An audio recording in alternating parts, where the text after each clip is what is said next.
Jonas, thanks for that great introduction. In spite of the fact that I'm from MIT, I wasn't sure how I was going to get received, but that was great. Thank you all for coming out and braving the elements, the one element, water. Now, I'm from, coming from Massachusetts, Cambridge, so when I got on the plane, it was 10 degrees. Fahrenheit. I'm sure you want to know the units. 10 Fahrenheit. That's what we were dealing with. So I don't really feel sorry for you guys here, I must admit. So this talk, there was a long, complicated title that I came up with, but I think you could basically boil it down to, I'm going to talk about my life and what I think it means to be successful. And for me, my faith has a strong input in that. So this is going to be a bit of a life story, so I'm going to take you on a personal journey. No judgment allowed. Well, you can judge me, but just after you leave. So kind of be three main parts. First part, I'm going to talk about how I came to faith. It wasn't something that was necessarily a given. I didn't grow up in the church, so I'm going to talk about that story. Then I'm going to talk about how I became an academic, which also, I wasn't the type who in third grade said, oh, I want to be an engineer or I want to be a professor at MIT. These things happen very much later in life, so I'm going to tell that story. And then lastly, I'm going to talk about, in my opinion, how I came to peace. And note that becoming an academic and coming to peace are different events. So first, how I came to faith. So incidentally, for me, my journey to faith is very much tied into being an engineer. So I'll tell a little bit of a story. So as Jonas mentioned, I went to The Ohio State University. And before going to The Ohio State University, I had no idea what I was going to major in. So my older sister had also gone to The Ohio State University and was a pre-med major. And I thought, well, maybe I'll do pre-med. I had a younger brother who played football, and he was going to Ohio State for a football camp. This was around June, so this is a couple months before the term was supposed to start. My dad suggested that I come down to the camp with him to pick my brother up and meet some people and learn more about the campus and perhaps meet some administrators. So I came down, this was on a Friday. I was in their Office of Minority Affairs, and someone there told me, well, have you heard about engineering? Now, I was 18 years old. I actually hadn't heard about engineering. I had no idea what it was. It was not on my radar for majors. But they said some magic words. They said, engineering, they have scholarship money. Now, money I knew. And so they sent me to the College of Engineering, and I started talking to someone in one of their associate deans in the College of Engineering, and they told me about a program where you could come to Ohio State, take some pre-engineering classes, and really learn what engineering is about before becoming a freshman. And if you do well in the program, you could win scholarship money. And the worst case scenario, as I saw it, was if you dislike engineering, you could pick something else. So you could check something off your list. And the associate dean that I was speaking with at the time, her name is Minnie McGee, she accepted me into this program right on the spot. Other students had applied months earlier. But me just walking into her office, literally just a dude off of the street, she accepted me into the program. There was only one problem. The program started in 2 days. So I turned right around, went back home, told all my friends goodbye, quit my summer job, which I hated anyway. That wasn't really a sacrifice. And went back to Ohio State for this engineering program. And that's actually what got me into engineering.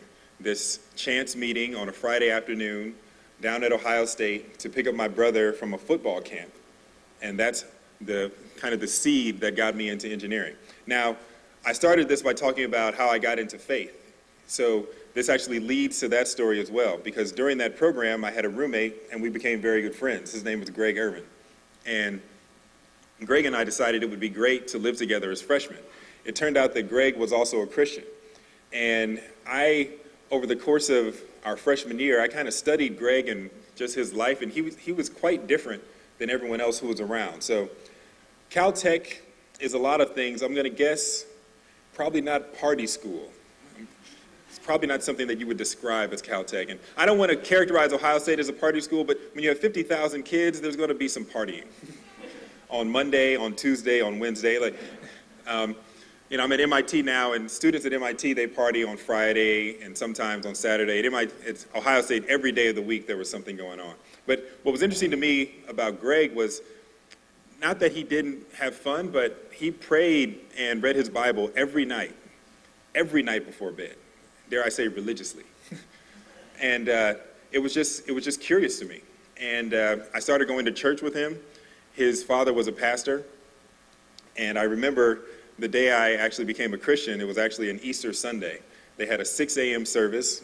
I was at his dad's church, and there were probably just about this many people in the room, so not that many people in the room. And his dad was closing his sermon with an altar call. And as he was standing there, he said, if you're in this room and you're not a Christian, you need to consider giving your life to Christ today. And now, I'm the only not Christian in the room. He might as well have said, if Cullen, you're Cullen in this room, Cullen. And I actually decided to do it that day. And so 16 years ago on Easter, that's when I became a Christian. And so for me, interestingly, my path to engineering and my path to faith are very much linked. So for me to come to Caltech and give a talk about my faith on, today, and then give a talk about my science tomorrow, it's very natural because these things have always been woven together for me. So that's how I came to faith, but the next question I think might be, well, why academia? Because as I said, I didn't know what engineering was at the age of 17, so I certainly wasn't planning to be an MIT professor prior to that. And when I first became an engineer, I really saw it as a means to an end. I thought it would be a great way to get a good job. I wasn't really thinking about academics. And there were two mentors that I had that really changed my mind on this topic. One of them was Gregory Washington, who's now at UC Irvine. Another was my PhD advisor, Juan Santiago. So with Gregory Washington, I'll never forget my freshman year, he was at a NSBE meeting. This is National Society of Black Engineers. And he came to this meeting and he was talking about academic excellence. And he said, if you're in this room and you're a mechanical engineering major, you need to get to know me. Now, I don't know if everyone took him up on that, but I absolutely did. And I started going to his office, and he offered me a job in his lab about 6 months later doing research. And that's how I got into research, was this mentor that I had that came to a NSBE meeting and ultimately encouraged me to go to graduate school. Now, even when I went to graduate school, I was still reluctant. So I'd done undergraduate research. I had an NSF fellowship, which was a huge blessing. I was at Stanford. When I went there, I wasn't really sure that I wanted to get a PhD. But I had an advisor that was tremendously supportive. And really, the reason I got a PhD was that I liked what I was doing. When I got there, I was doing a master's degree, and at Stanford, for the master's, you don't have to do any research. You can just do classes, and that's all that's required to complete your PhD. But Dr. Washington, my mentor back at Ohio State, said, well, just try some research. I think he's kind of like a drug dealer, like just give you a little bit, and he knew that I would keep coming back. Just try a little bit. Just try. You don't have to commit, just a little bit. And all the while, his vision was for me to become an academic. And so I tried doing some research at Stanford. This was the research around fuel cells and water management and fuel management, and I really liked the research. And the only reason I got a PhD from Stanford is because that was the only place where I could do that research. It wasn't for a job, it wasn't to be a professor, it wasn't for something down the line. I enjoyed what I was doing, and the way to keep doing it was to get a PhD. That's why I got a PhD. I know a lot of people, certainly for students in the room, you might see someone who's a professor at Caltech or at MIT, and you might think, oh, you must have always wanted to do this. And not that there's anything wrong with that, but that's just not my story. It's not my story. It's something that evolved over time. And so, if I look back, I really think that I was kind of destined to be a professor for a few reasons. One, all of these mentors that I had that all along the way really encouraged me down that path. Even when I look back jokingly, my dad, when I was younger, gave me a nickname. He used to call me Professor. I have no idea why. I have one guess, though. I think it's because I had a very large head. At the age of 10, my head was about the same size it is now, but I was a little smaller, so not quite proportioned. And I think he was just hoping that I would be intelligent, because to have a head that large and not be intelligent would be quite a shame. Now, I have to say something else, and this is going to move me to my third point. Getting a job at MIT didn't make me happy. So I thought it would. all of you are sitting here, and particularly for the students and postdocs and faculty in the room, you probably have hopes and dreams. So take a second. There's probably something right on the tip of your tongue. What is your biggest hope? There's something that you wish, you're thinking about. It's like, if I could just have that thing, then life would be better. Now, particularly for the students, think back 4 to 6 years ago. I bet being in a room like this at Caltech was probably one of those things. But think about that for a minute. At some point, your hope was probably to be at a place like Caltech to do your studies, and you thought, man, if I could do that, then my life will be great. Now you're here, and you have something else. So is there something wrong with Caltech? Maybe. But probably not. I think there's something wrong. I think it's something inside of us where we hope for these things, like degrees from Caltech or from MIT or from Stanford or academic positions. We think those things are going to make us happy, and then we get into them and we find that it's like a moving target. It's like we get there and the luster quickly wears off. And this is exactly what happened to me when I got to MIT. And this was most poignant a couple years ago. So now I'm going to talk about how I came to peace. So I told you how I got to faith, how I got to academia, but there's still a lot of turmoil in my life, and I'm still a Christian at this point. So that's also an important point. So this point is not something that is purely for non-believers in the room. I think this is really for everyone. Now, about 2 to 3 years ago, I had a very rough spot in my funding. So for those that know about academia, you have to raise money, you have to graduate students, you have to publish papers, you have to get your research out there into the public sphere. And funding is really critical to getting that going. I had a colleague once tell me that, having funding doesn't mean that your research group is alive, but not having funding means that it is dead.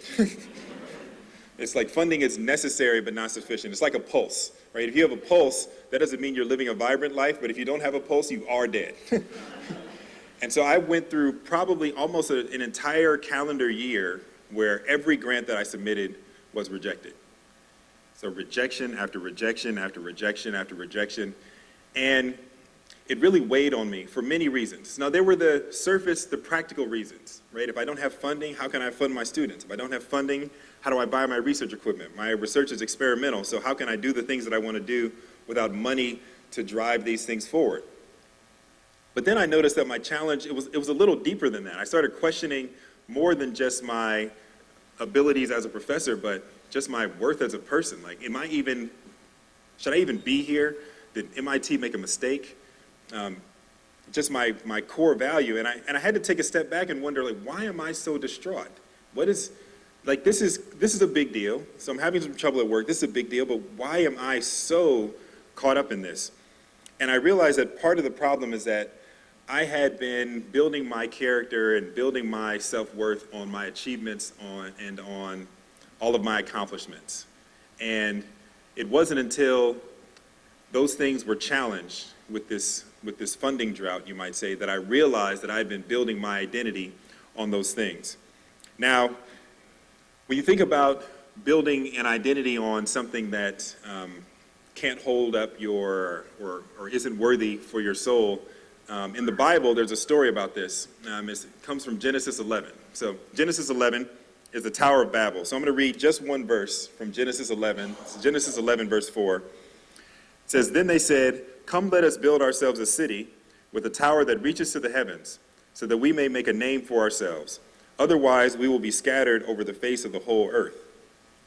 Now, as the story goes, God isn't pleased with their desire to make a name for themselves.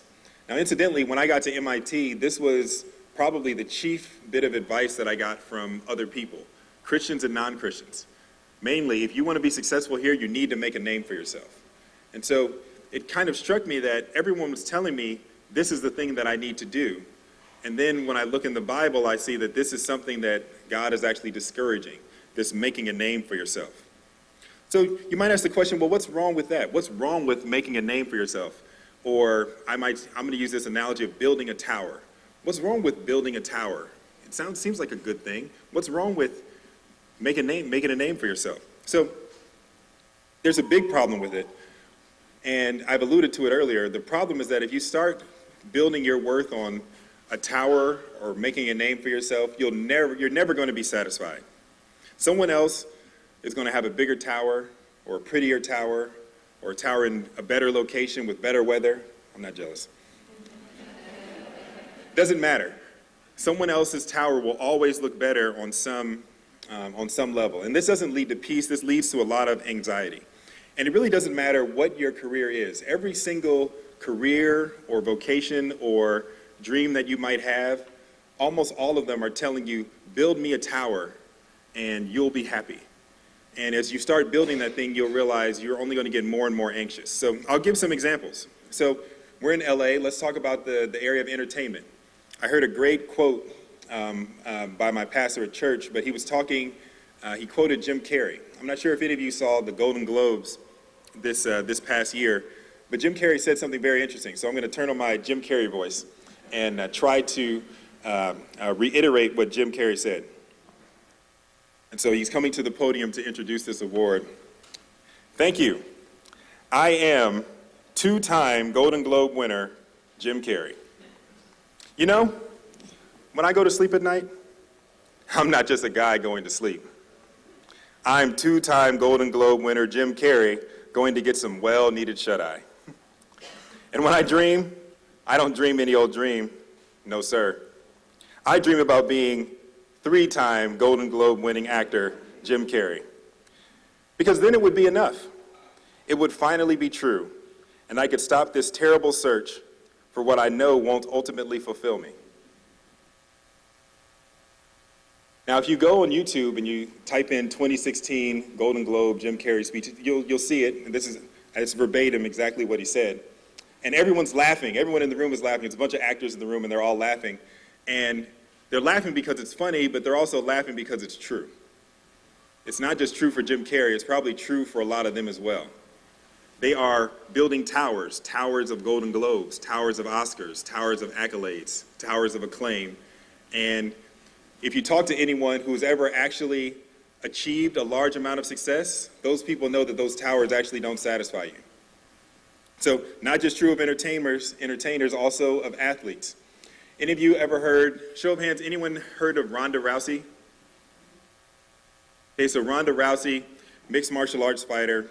So just to indicate how dominant she had been in her profession.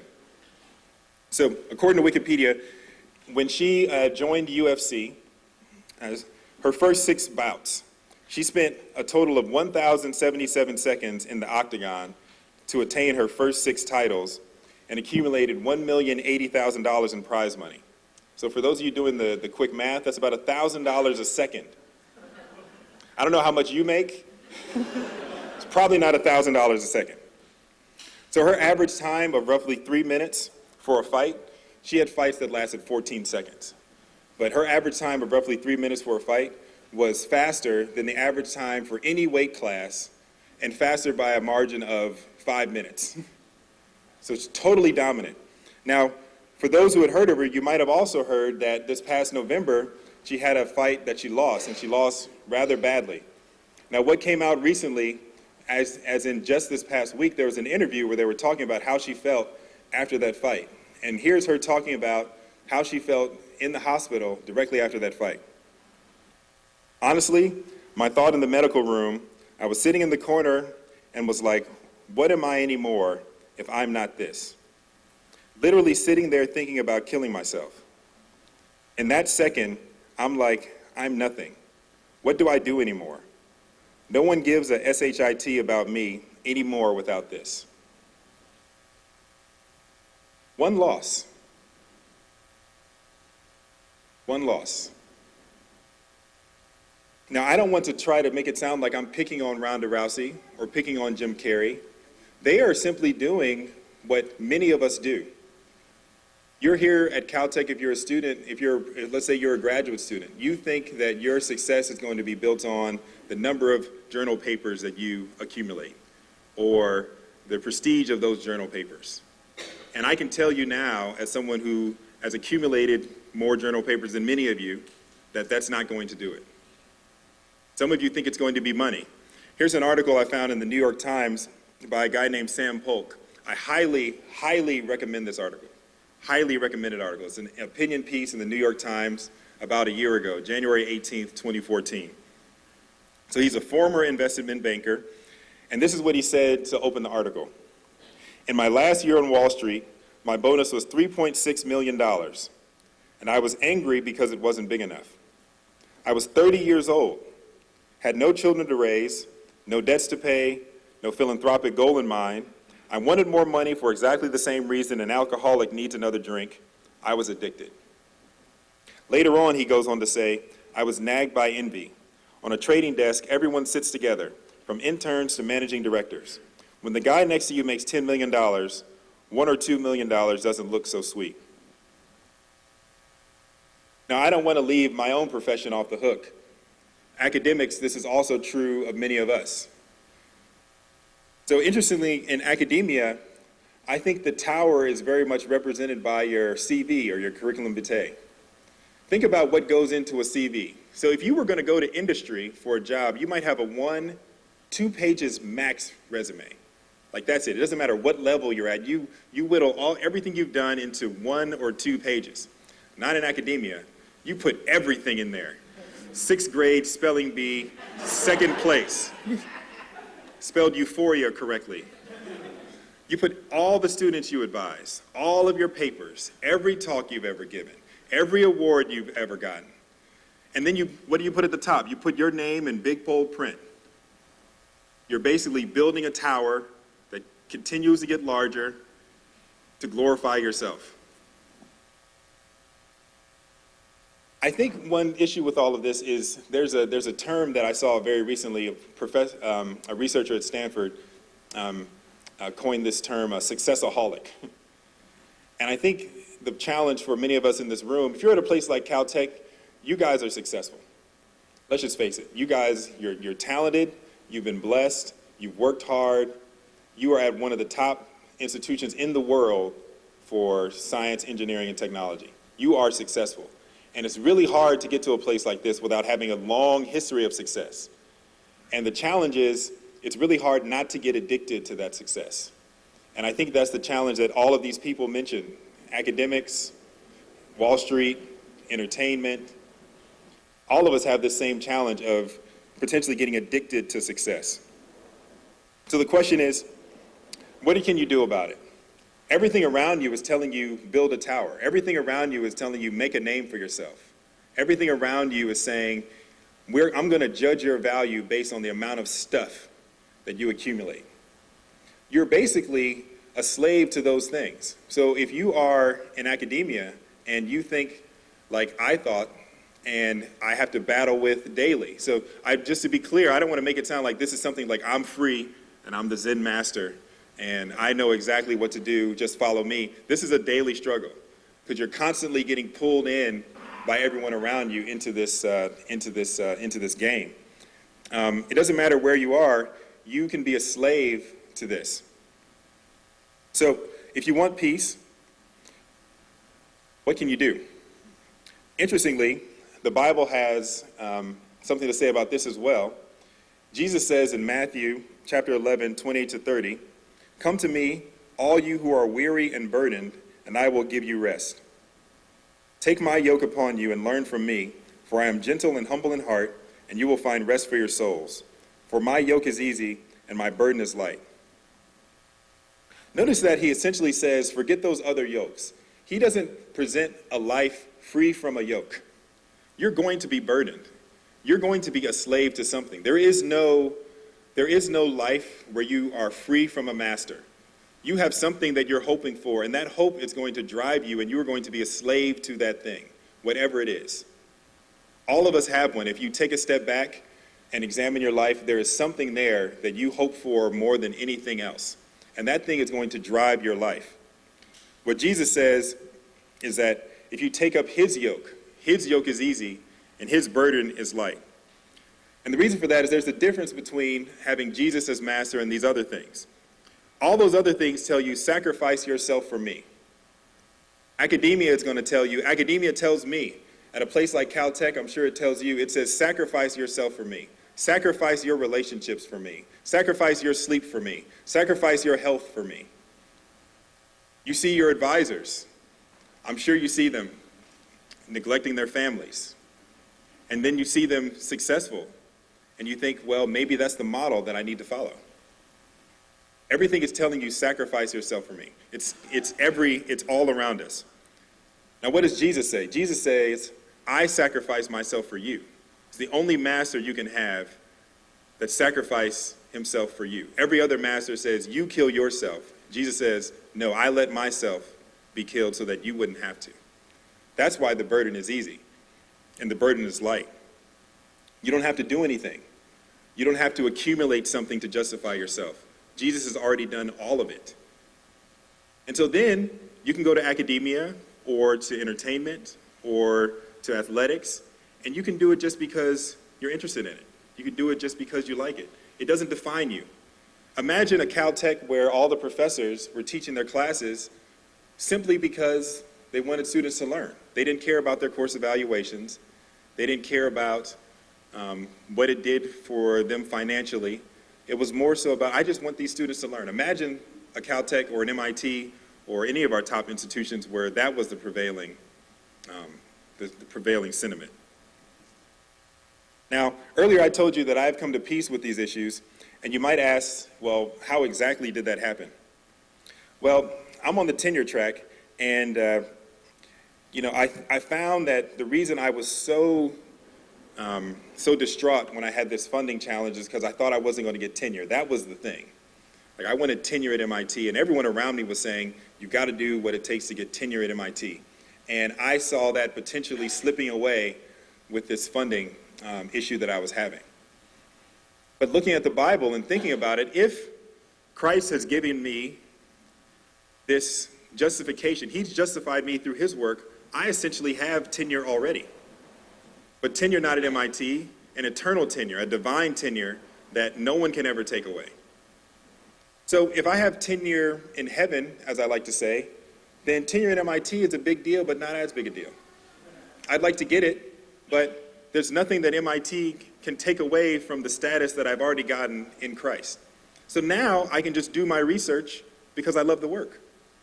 I can come to Caltech and give this talk and then give a research talk tomorrow because I'm not really as worried. It doesn't mean I'm not concerned. It doesn't mean I don't take my job seriously, but it just takes the edge off. It totally takes the edge off. So that's my message. All of you here, it doesn't matter where you are, you have tenure now. You have tenure now. You could be an undergraduate student. You could be full professor, Nobel laureate, doesn't matter. You could have tenure now in Christ. But unlike the tower building, you can have a tenure that's not going to fade, not going to rust. You don't need to compare to your neighbor, right? Your tenure is secure, and it can be in Christ. So thank you.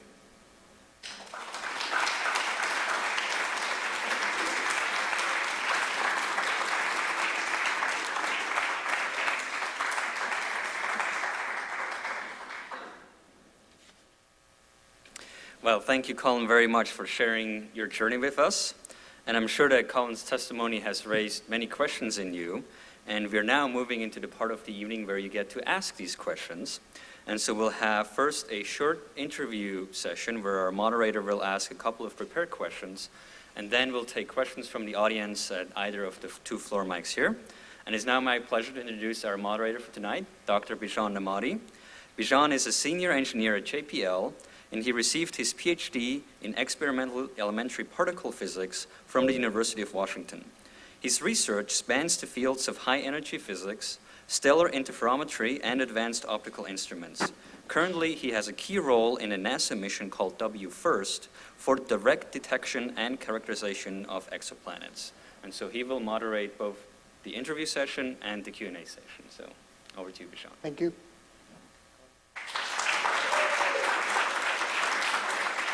Thank you for that. Make sure this is on. Hopefully this is close. Thank you for that talk. That was really great. I thought maybe just for everybody's benefit, you could tell us just a little bit about what you actually are doing and how you got interested in it. Okay, so I think that's, we're at Caltech, so we can be geeks for a minute. So a few things. My research is quite varied, so I'll talk about a couple things. One of them, and I gave a talk on this yesterday at Stanford, my group has been looking at interactions between liquid droplets and porous media.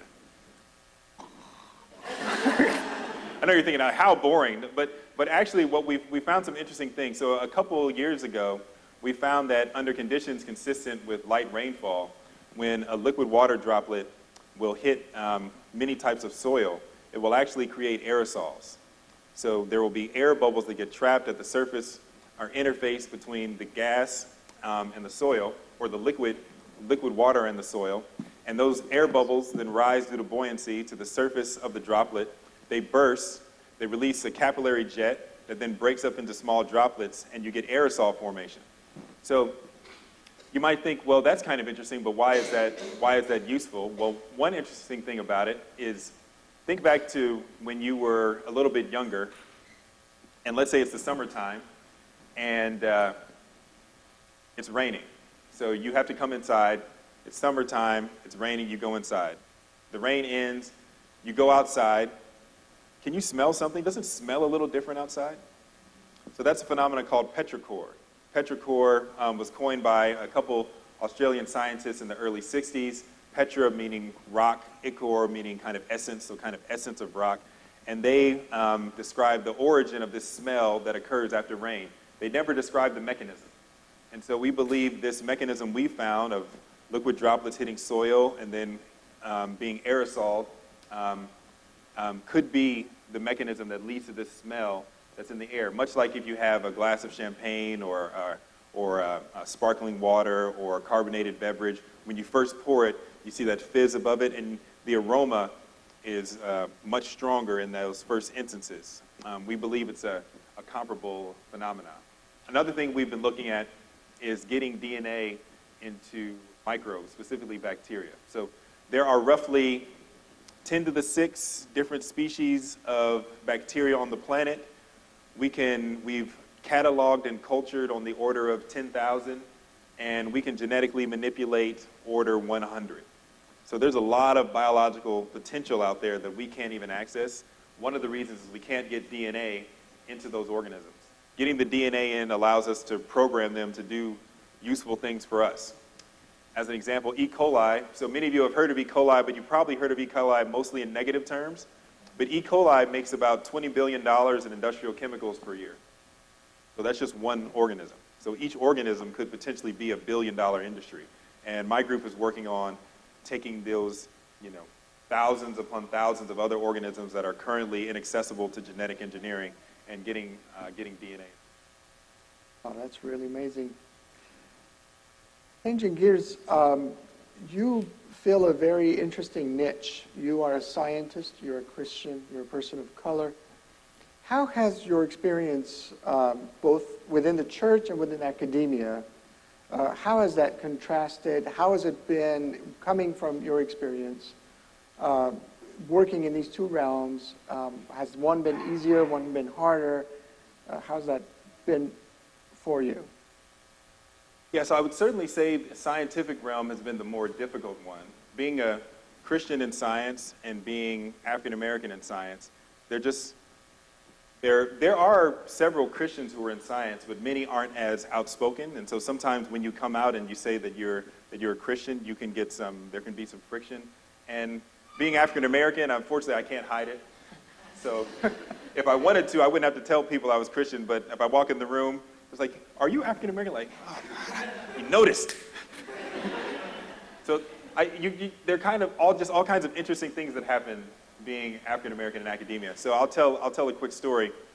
A couple years ago, I was at a conference in Italy.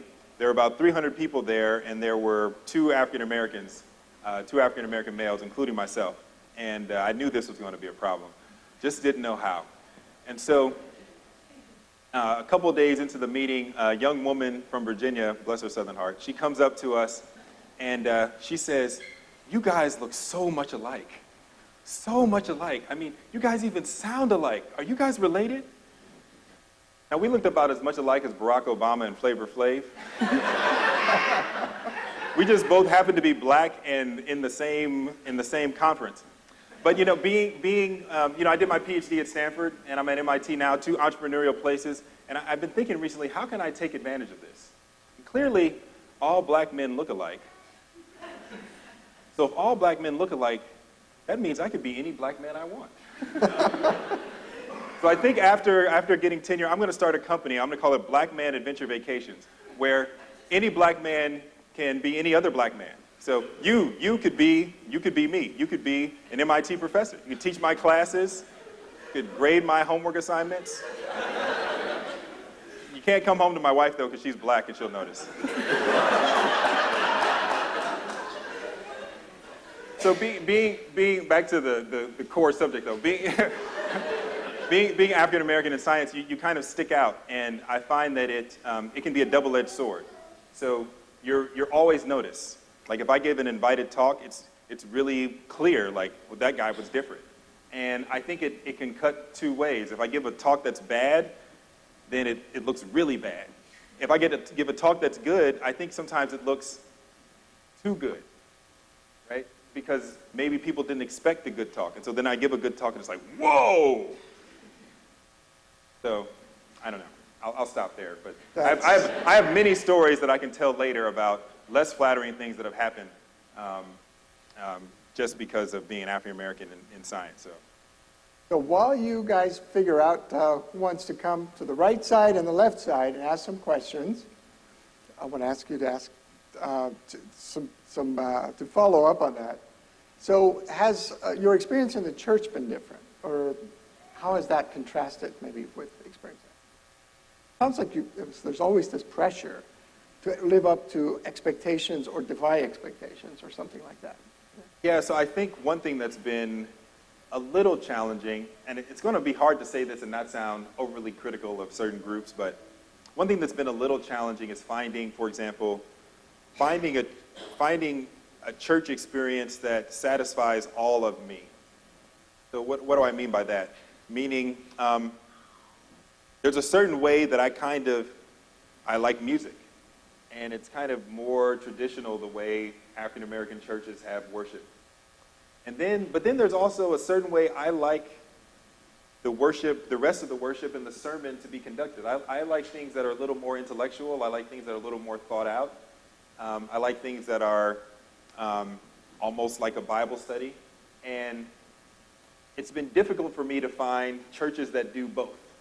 Like churches that are, like I said, once again, I hate to generalize, but oftentimes churches that I find very thoughtful and very, sound scripturally based, the worship style, I just really don't like it. Or if I really like the worship, then I hear the preaching and they're saying things that sound like the Bible, but not exactly. It's like, I think at some point in history, there was a Bible verse that someone was quoting, and then by the end of it, it's like, I don't know what they're saying. And that doesn't, so kind of, I rarely feel fully satisfied. But then again, when I think about it, that's probably most everyone. At least I would hope so.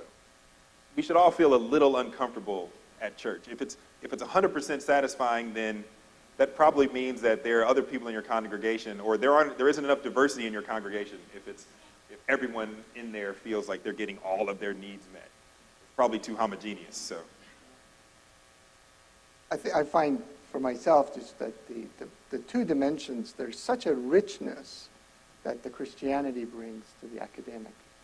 That without it, it just would be so sterile, and yet the academic brings a sort of a rigor that you were mentioning, just like to your Christianity, which is great. Well, I think one thing that's been, while we wait for questions, you guys whenever feel free whenever you want. There's two microphones. Feel free to come over and ask your questions. Well, one thing that's impacted me is, I think early on, and I think for a while, there's been this notion that, well, if you're going to be a Christian, when you walk in the door, you need to turn your mind off for some reason. But the Bible, Jesus very clearly says to love him with your heart, soul, and mind. And I've taken him very seriously on that. And I find that having my mind more engaged has bolstered all aspects of my faith. It hasn't lessened it. And I think that's been something that being an academic has kind of pushed. I want to have my mind engaged, and as I've engaged it more, the Bible is such a fascinating piece of work that the deeper I get, the more I realize that I don't understand, and it just keeps getting better. And so it's very engaging. And so I find that Christianity has engaged my heart, my soul, and my mind, and I can't think of many other things that engage all of those levels. That's great. Let's see, on left, I guess, from the other direction. Yes. Thank you for sharing part of your journey with us. Curious, did you gain tenure at MIT, and how did that go? That is a great question. Not yet. So if you want to send letters, I can give you the letter to my. No, I'll go for tenure in about a year.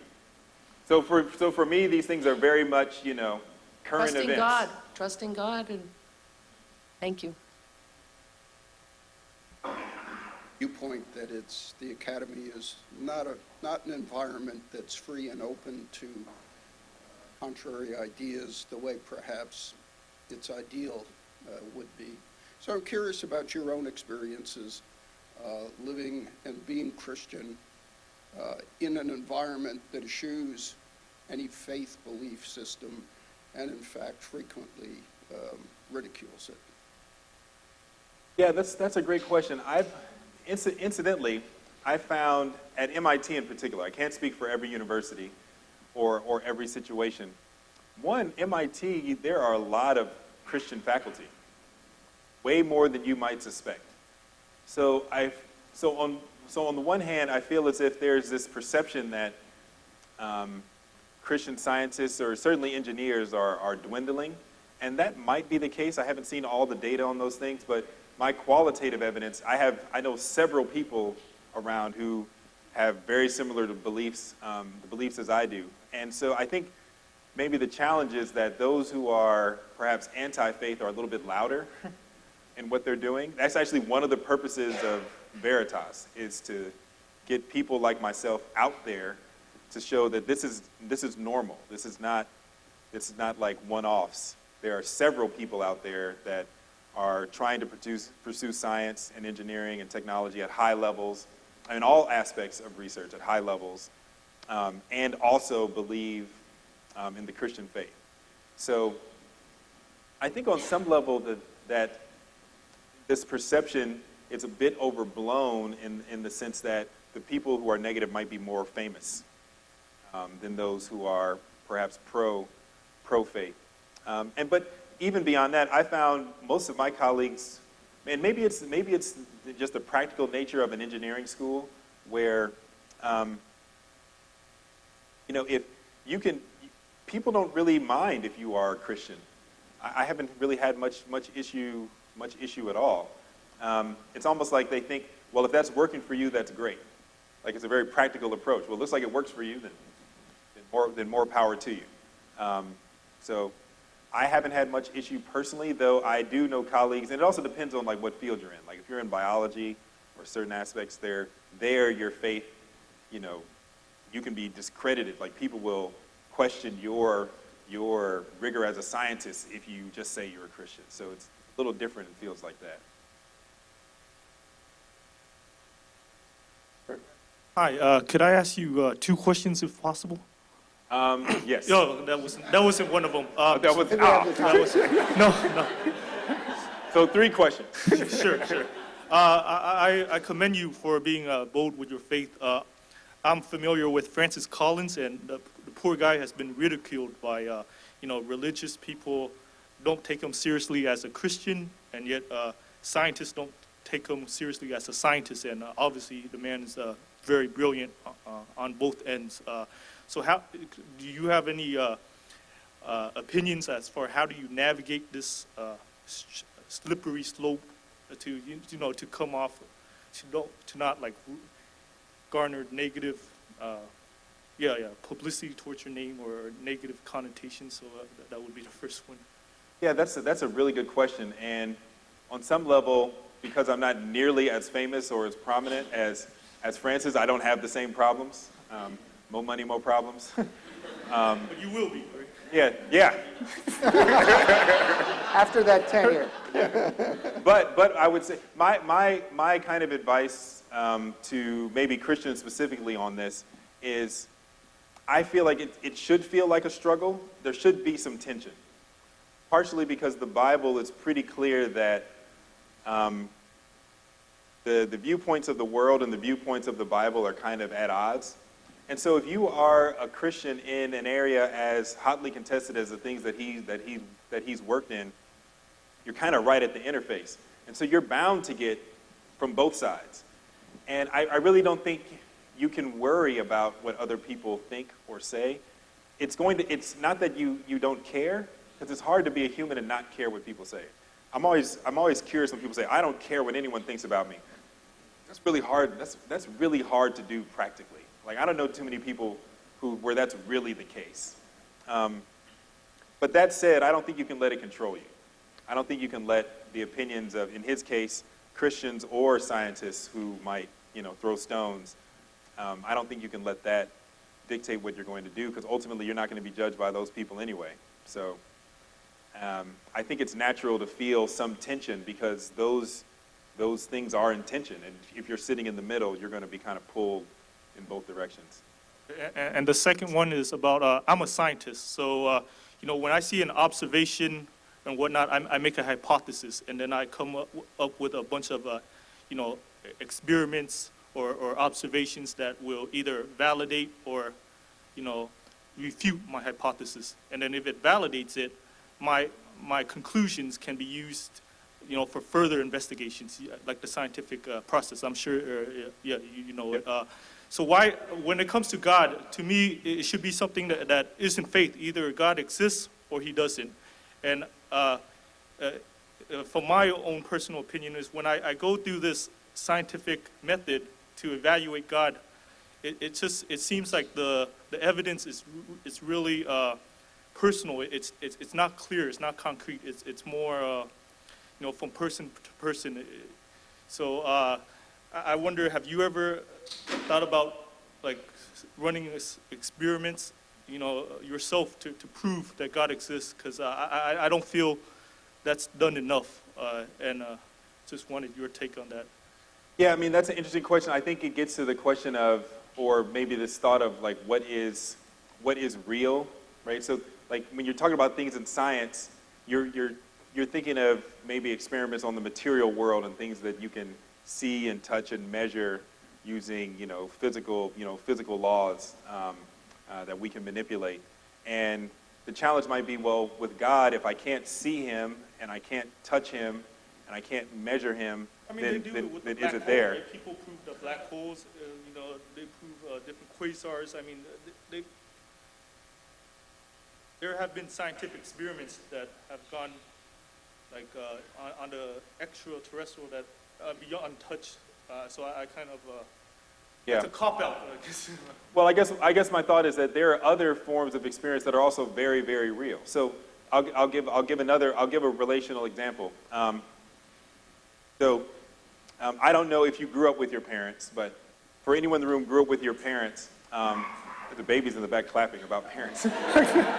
Sorry. But for anyone, how many of you, as a thought experiment, how many of you have gotten a DNA test done on yourself and your parents?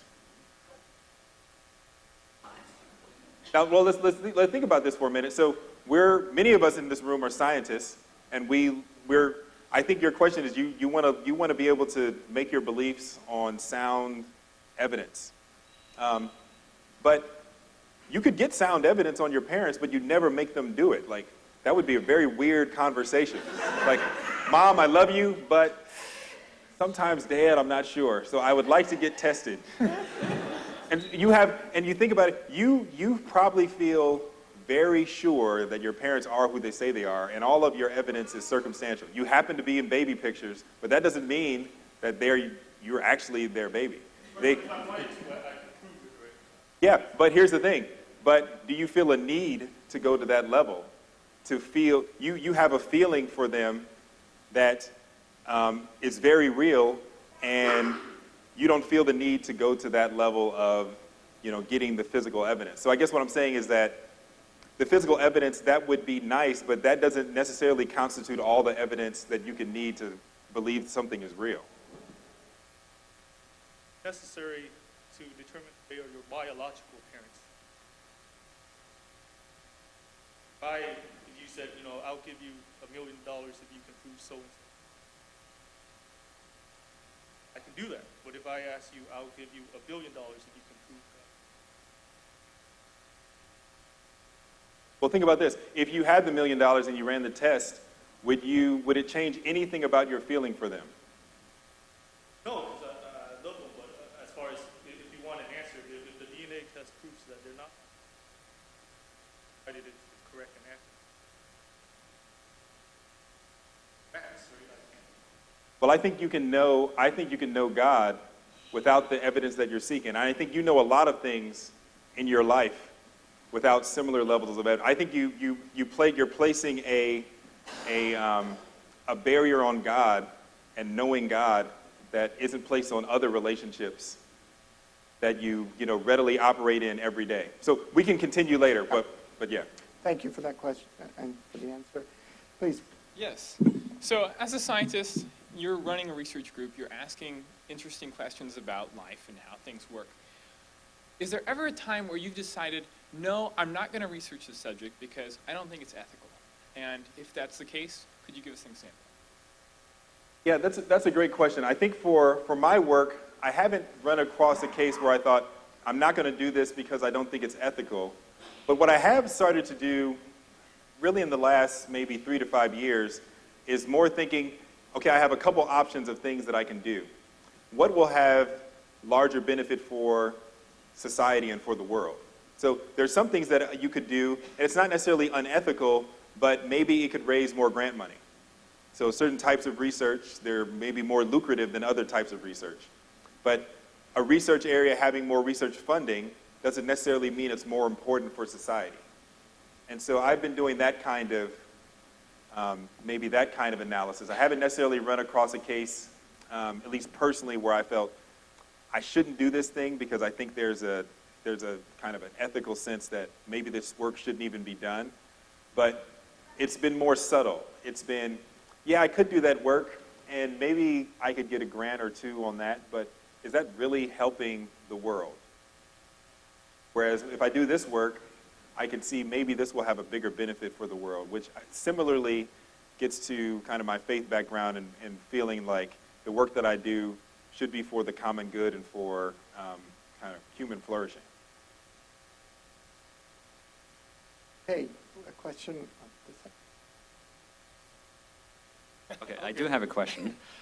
So you talked about how you found peace from sort of the need to build up your CV and make a name for yourself. And I was wondering, as you still continue to struggle to really achieve that, but as you're doing it, have some of your colleagues noticed that? And if so, what has their reaction been? So I don't know that people, so here's the thing, if I'm doing my job correctly, on the outside, I don't think people would really look at I don't think people would look at my CV and think, oh yeah, he doesn't care, right? Because if I'm doing my job, I should still be publishing papers. I'm still doing things that ultimately go into the CV. Now, where I think it comes in is maybe more softer things. So I'll say, I've had people several times say to me recently, oh wow, you're going up for tenure in a couple months. You don't look that stressed. Why aren't you more stressed? And what I told you guys is the reason why. So that's often for me an opportunity to witness, like, well, let me tell you why I'm not more stressed. Because I would normally be, but for my faith and this kind of different perspective that I have on the process. And to be honest, it's being tested right now. Right? It's easy to say those things when you're not going through them, but I'm going through them right now. So it's a daily kind of struggle of not trying to get sucked into trying to glorify myself through my work. Good evening. Given the history of the kinds of things that happen in a school like this and others where the pressure academics presents itself. I believe that the talk that you've given is really very helpful, and maybe should be mandatory for a lot of students to hear. All right. Now, I work at a high school, and every day I really feel thankful for some of the students that I'm able to talk to and elicit a change within them. But I guess I wanted to ask you, when Minnie decided that you were the person that should come to that university, and before you met, was it George? Greg. Greg. What was it that she saw, or did she explain to you what it was that drew you to her choice? That's a great question, and I should ask her. To be honest, I don't know why she took a chance on me, because I didn't apply to the program. I just walked in, and this is one of the reasons why it's hard for me. It would be hard for me not to believe in God, because that just seems. The alternative explanation is possible, that it was just random and that she just happened to do it, and that I am just, the result of a bunch of random events. But it seems so expertly orchestrated, as that seems like a very, probable solution. And this was before coming to faith. So when I walked into her office, I wasn't a Christian. And a point on that, I think God is working in everyone's life in this room, Christian or not. But that's another thing. I don't know why. I do know that it was a divine appointment. Would you say that those towers that you spoke of in building, that you've kind of always been the kind of person that never took that too seriously? No, I think the opposite. I mean, I think it's a hard balance, but I think for a long time I was building my self-worth on my achievements, and it's very subtle.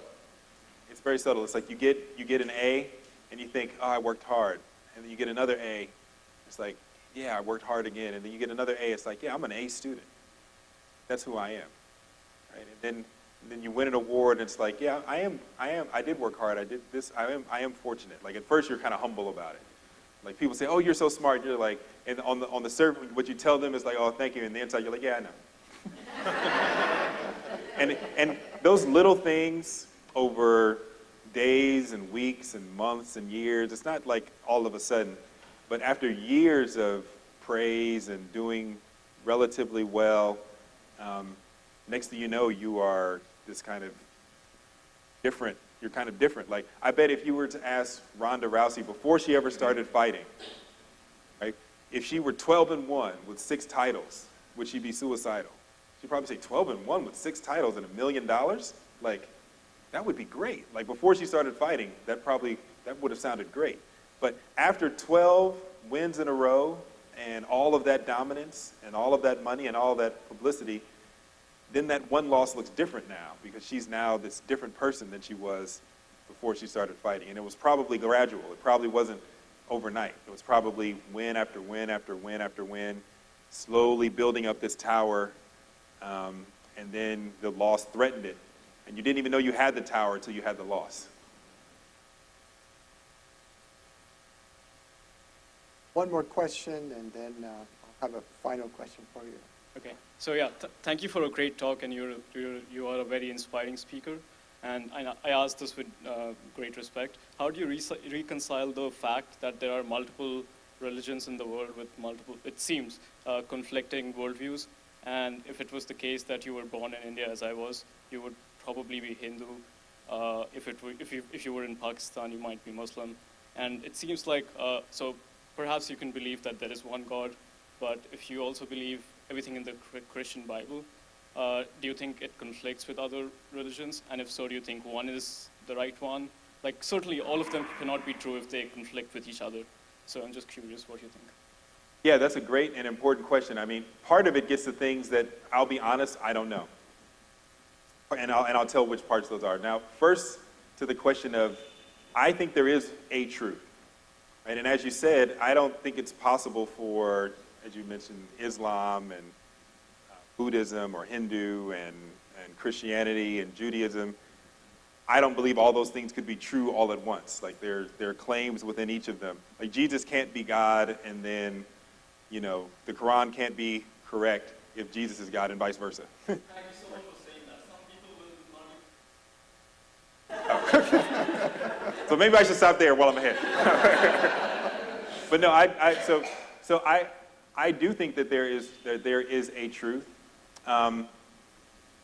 Now, I think the other interesting question that you mentioned is, you know, well, how do you reconcile, you know, if you were born in a certain area, that's going to have a huge influence on the you know, perspective on truth that you see. And then if Christianity is true, what does that mean for the souls of those people who maybe were never exposed, or just due to where they were born, might not have been, you know, exposed to Christianity, and so, like, does that seem fair? I would say that's a hard question that I honestly don't know the answer. What I do believe, though, is that God, being a just and loving God, has a way to reconcile it.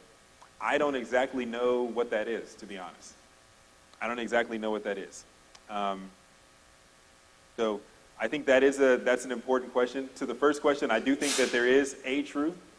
Like, there can't be a God and not a God. Like, those two things can't be true, or there can't be the God of Judaism and the God of Christianity and the God of Islam. Like, they can't be all true at the same time. But in terms of what does that mean for, bless you, for those who perhaps are exposed to the other worldview, whichever one may not be true, I don't know. I heard there's an interesting, maybe you can help me on this. Is it Pascal who had the Pascal's wager, maybe? Yeah, okay. Thank you. I didn't want to get it wrong, but basically, the essence of it is he talks about how you could take two potential viewpoints. One, a world where there is a God, and one a world where there isn't a God. Which one is, you know, if you're doing a risk analysis, which one are you worse off if you're wrong?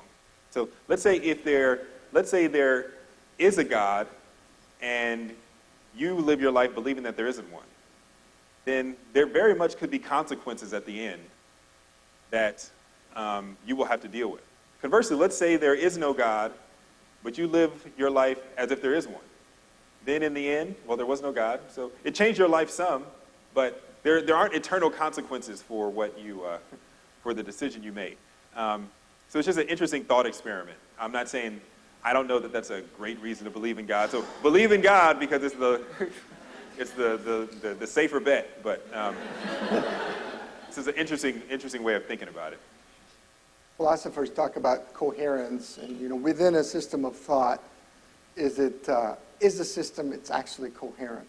And you can answer that question with regard to our modern reductionist thinking of, let's say, if everything is matter and energy, and does that explain every phenomenon that you see? Does the concept of justice or love make sense if everything is purely matter and energy? Because at that point, then there's no free will. So self-coherence is at least one test. Cullen, thank you so much. I was going to just finish up. I think we're pretty close to our closing time with one, maybe, if any concluding thoughts you have. I'm thinking of students that might be here who are still, you know, asking questions like the excellent one we just heard right now, that are not believers, but they're hearing things about your experience that are intriguing, but they're skeptical, or they're Christian students, and I guess if looking at where they are in their life, and now you've passed that, and with so much success, in really the deepest sense of the word, what would you say as your advice or your final thoughts for everyone as we close up? Yeah, so I was thinking about this, and given that we're at Caltech, I'm going to give kind of an engineering, technical, maybe an analogy. And this actually goes to your question about like being able to test God, and test if God exists. The Bible has very specific promises. It says, if you do this, if you live certain ways, there are things that will happen. God says, you know, I will keep in perfect peace he who keeps his mind stayed on him. There are promises all throughout the Bible, and I think those are things that you can actually test. So I actually, in many ways, view the Bible almost like an engineering textbook. So in an engineering textbook, there's theory, and then at the end of each chapter, there are problems to work out. And if you just read the text and don't work out the problems, you don't learn the subject. You have to work out those problems. The Bible is similar. You could read the Bible. So here's the thing. If you are seriously curious, you have to open the Bible to really be able to have an opinion. And actually, even more than that, you have to try the problems that are in the Bible. And I think the problems are the things like these promises. You have to try those things out. And then if you try those things out and you find that it's not working, then you've actually run an experiment the way it was meant to be run. The Bible is meant to be something that you read, ingest, and then put into action. And if you try to put it into action and you feel like it is, quote unquote, not working, then you can say you actually tried it. Just reading it wouldn't be enough. And this actually goes for Christians and non-Christians. So I think as Christians, I just gave a testimony about how distraught I was when I was going through this challenge of funding. And the problem was I was not applying the Bible to my heart. I was reading it. I was going to church. I'd been going to church for more than a decade. It wasn't that I didn't know the stuff. I wasn't applying it. Like, I know that Jesus says his burden is easy and his yoke is light, but I hadn't taken it up. No good. The promise is no good if I don't actually use it. And so I think this actually goes for Christians, non-Christians alike. If you're seriously exploring, I suggest really trying the Bible, which means reading it and actually with other believers, with those who are believers. Like if you were taking an engineering class, some of you are smart enough in this room probably to be able to pick up an engineering textbook and learn it all on your own. The Bible is not really like that. It kind of really begs having a community, having a teacher, having someone who can help you through it. So if you're really curious, I suggest picking it up, trying it out, and talking to people who walk through it and asking them questions like you would in any class here at Caltech. And similarly for those who are Christian, apply it to your life. Having the knowledge of it is not enough. Great. Thank you. Thank you very much.